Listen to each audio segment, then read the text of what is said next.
there aren't many industries where doing good is a business strategy. Often it sits at the cost center, or an investment, perhaps, maybe a CSR initiative or a shareholder initiative. But marketing is a very unique aperture through which social impact has a very clear ROI.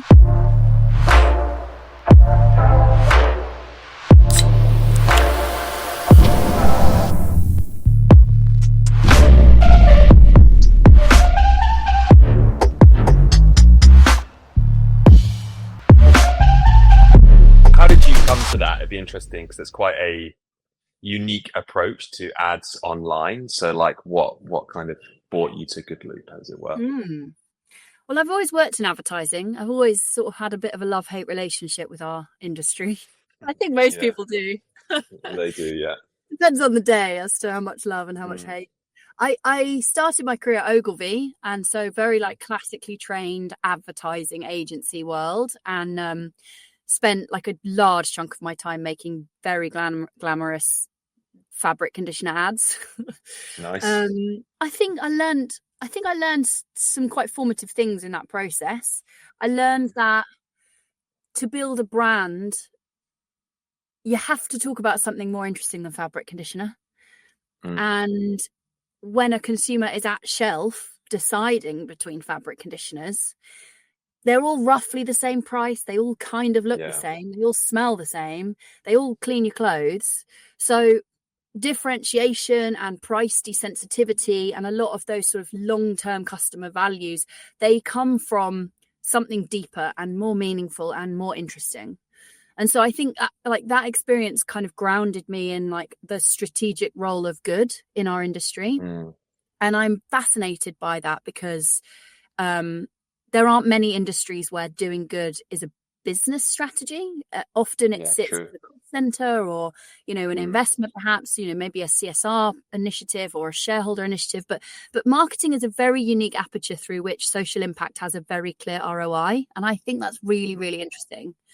But the hate side of the relationship for me was I was never really proud of how our industry turned up in people's lives.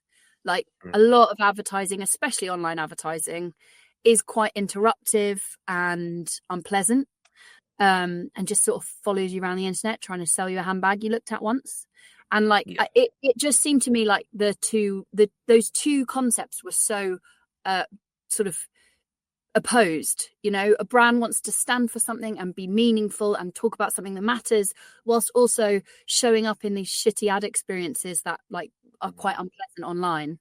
So that was kind of the original sort of genesis of Goodloop almost 9 years ago now, was how do we build online media experiences that are as positive and respectful as the brands that buy them. That leads me quite nicely into the next question. So how do you do that? What is the process by which that happens?